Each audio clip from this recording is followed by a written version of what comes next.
If you have been struggling to get sales from your design work or understanding what you really need to do to make money, I have the workshop for you. On September 23rd, I'm hosting my first ever Profitable Designer Workshop. This 1-day, 3-hour workshop is only $97, but I have a discount for all my podcast listeners. Go to carinagardnercourses.com/profit and put in the code podcast for $50 off. I can't wait to see you more profitable. Welcome to the Make and Design Podcast. I'm your host, Carina Gardner. On this podcast, we're unraveling the everyday joys and dilemmas of design, making, and business. For makers who want to be designers and for designers who are makers, this is your inside scoop to help you grow your business and bring more creativity to your life.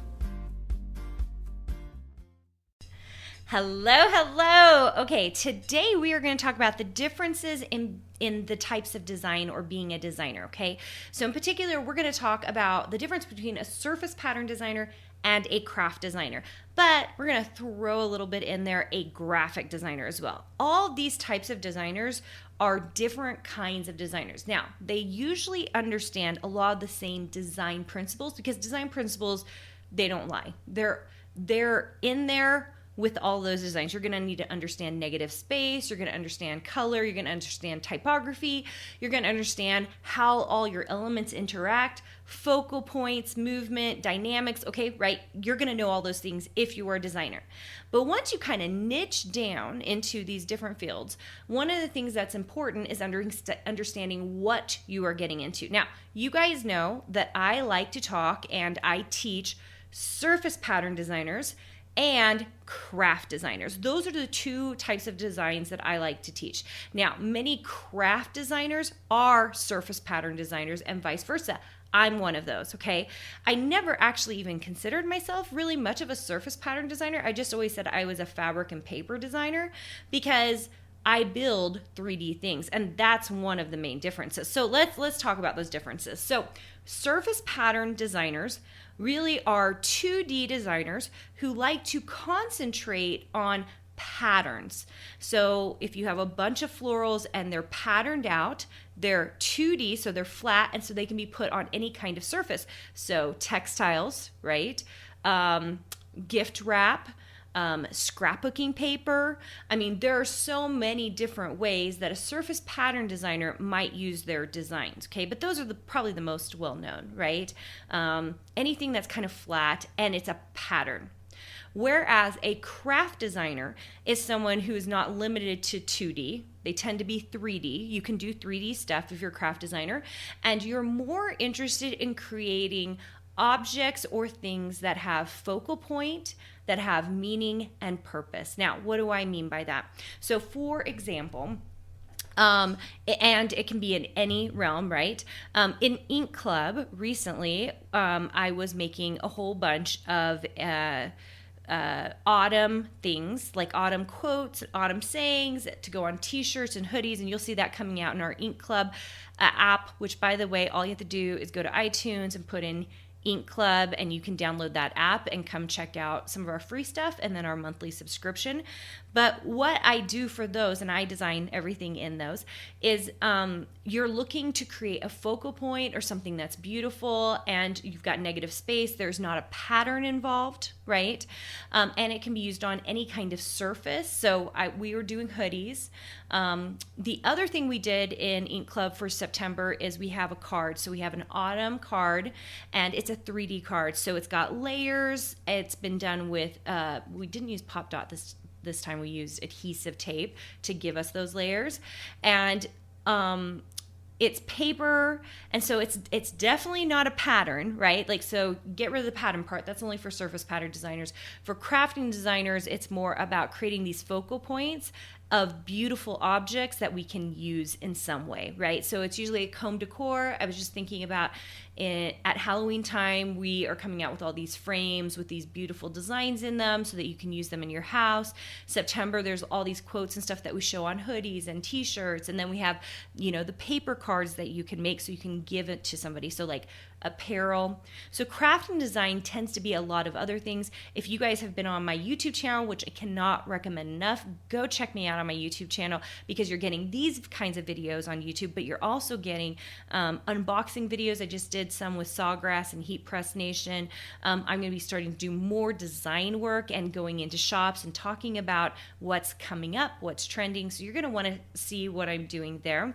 But on the YouTube channel, you can see that I've done these unboxings for like sublimation, right? Sublimation is another way that you can be designing flattened files for a specific machine. Same with like a Glowforge machine, or a SVG machine would be like a Cricut or Silhouette machine. So all of these different machines can produce craft products, and you are designing for it. So that's really the difference. One is mostly patterns, right? We're dealing with patterns in negative space.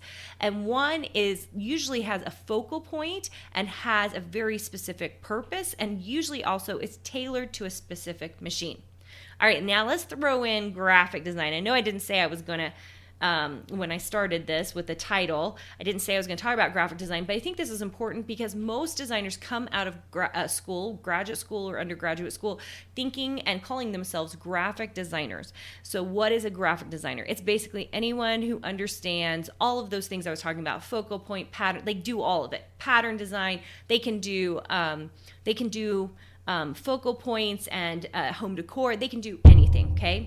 They're basically generalized, if that makes sense. They're generalized. So that means that they aren't any kind of niche market. And a graphic designer usually ends up in a niche market, or they end up in a corporation or an agency, okay? So I would have considered myself a graphic designer when I finished school. Now I think of myself as a surface pattern designer and a craft designer, okay? Because that's the niche that I know. Many graphic designers will end up being book illustrators. They will be book like layout production artists. They might end up being a production artist inside a company, like a sign company. They might end up being a website designer. So there's all these other niches out there that a graphic designer can then go into. And if you're someone who considers yourself a graphic designer, you're probably not niched down enough. So you want to take the experience you are getting or want to get and niche down into those areas so that you can be a specific kind of designer, right? That makes sense, right? So if you have been wondering, like, which one should I do? Here's the cool thing. You can do both, but I always recommend that people start in one place, whether it's crafting or surface pattern, and they choose one or the other. Why? Because the techniques and the way we think about design are different in those two areas. And just because I do them both doesn't mean I always did them both, right? I actually started out more surface pattern design. I kind of started more with papers and fabrics and doing the patterns. And when I got really good at patterns, that's when I could like kind of veer off. And about 5 or 6 years into doing mostly pattern stuff, I really focused in on Cricut and Silhouette files and building focal points and building products that worked in the home decor market. So I made that transition, but I started in one place and I moved on to second place. Now I do all of it because I have been doing so much of it for 14 years. Hopefully that helps. And if you have been thinking about this and trying to understand whether this industry is for you, I really recommend a design boot camp. I don't hold anything back. I'm very realistic about what it takes to own a design business. And I think a lot of people need to hear it because they think it's all just fairy wings and glitter, and it's just not. There's a realistic side to this, and if you want to do the realistic side, I can promise you will feel the fulfillment that's so wonderful in being a designer, but you also have to embrace the work involved with it. And that's this industry and every other industry I've ever seen or been in. So it's no different. It just means that we get to be really creative in our everyday lives, and that is always very exciting to me. So I'd love to see you. A design boot camp, if you want to enroll, is at carinagardnercourses.com/design bootcamp, and I can't wait to see you there.